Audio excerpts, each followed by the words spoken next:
Wassail, beautiful people.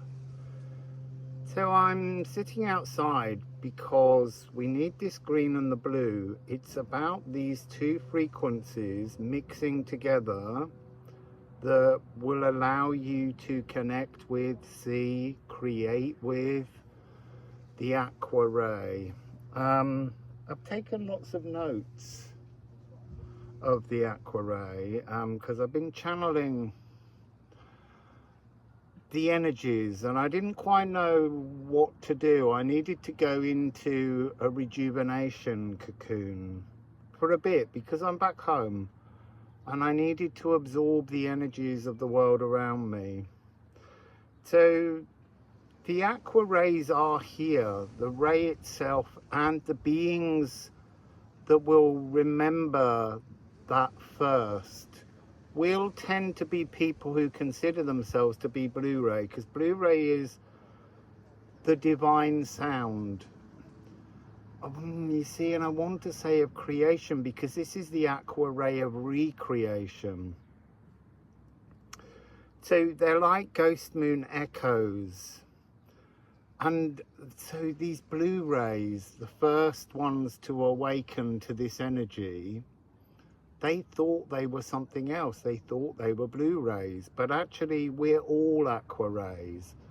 But they'll be the first to awaken to it because it needs to begin with a huge level of maturity, spiritual maturity, human maturity, to recognize it.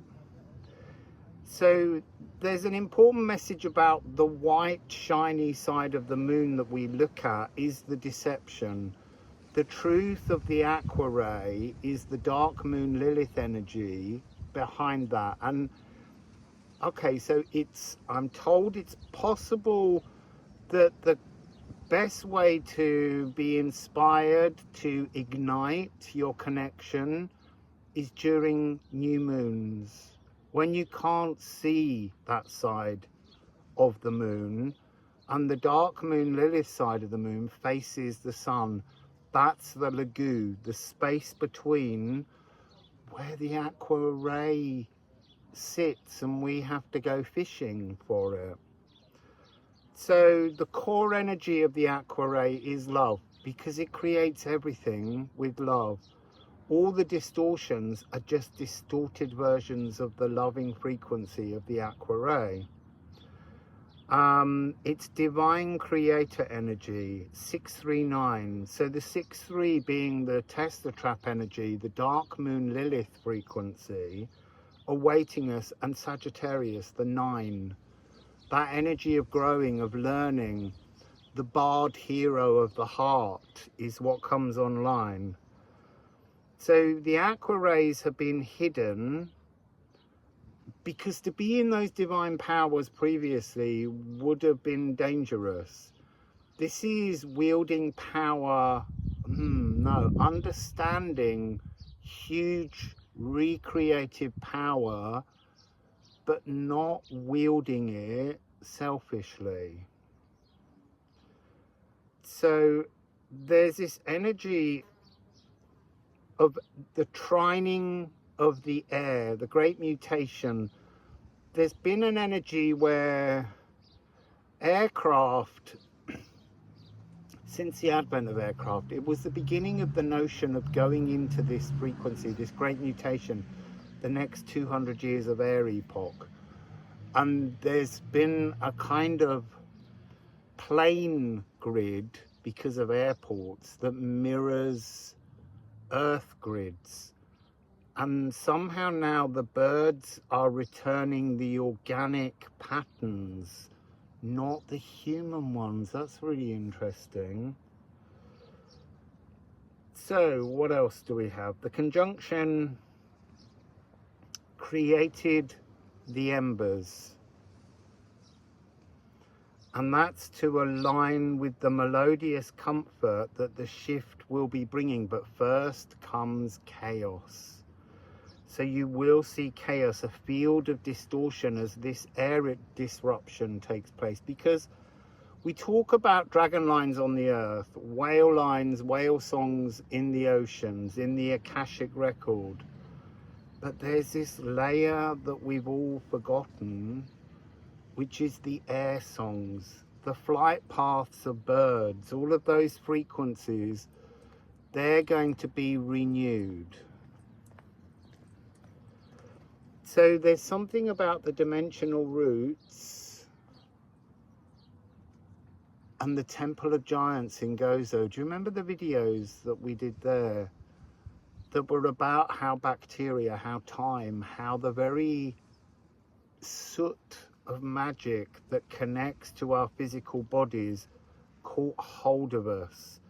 And then there's all this energy of Atlantis and Lemuria and the trapped beings. It's almost like we've been under a delusion that we can make it out of this dimensional reality, but we are caught here. And now that's shifting, and that was because this 26,000 year cycle had to take place. I've started to pick up lots of energies of early Egyptian culture, but I don't know anything about how to deal with that, how to explain it yet, but I'll work on it slowly as we go through. So there's Earth Grap, this energy of the very driest, most shattered, barren frequency of the Earth. And again, that's this 26,000 year cycle that had to be transformed. Hello. So that's transforming at the moment. That's bringing itself full circle. Hello. It's a little doggy here. Yes. Hello. Hello. When suddenly I got up to go and there's nowhere to be seen. So this Earth Grap is now kicking in chaos. It's bringing in an energy to illuminate the incoming generosity. It's getting very busy here. There's a lot of people about to walk past, so bear with me. So there's a sense of the fungus within us, the fungus among us, that energy of the divine bacteria working with the elven light to bring us a frequency of pure generosity. And they wanted me to say it's like a French Revolution without the beheading. No one's to blame, it's a cycle. By accepting that no one is to blame, including ourselves, that's how we access the aqua ray. So the Elven Ring is creating a world without pain and suffering. There's no sense of boom, it's going to be gradual. And there's been this endless seeing of the golden tears of acacia. There's something really important. If you wish to materialize something beautiful in your life, you have to shed salt tears of joy. And that's reminding me of the salt that's used by the Egyptians before any sacred ceremony. I don't know how you cry tears of joy, but I think you have to feel into the emotions of relief, of bliss, and let that energy come from your eyes. There's no more crying for pain. It's crying for joy, because somehow that's how we materialize that world. And then we have a new beginning, a distillation, extruding the impurities and ending our old ancestral woes to flow towards bliss. And then mooning Ophiuchus, this energy of the emotions from behind the veil coming through renewed, is about all of us embracing source. All of us on the verge of the visible silence and accepting that now is the time to release the last vestiges of chaos. But they have to play out. So that's another message to do with the aqua ray. I think the important part is this tears of joy energy, the golden tears of acacia. So anyway, I'll see you again soon. Wassail, beautiful people.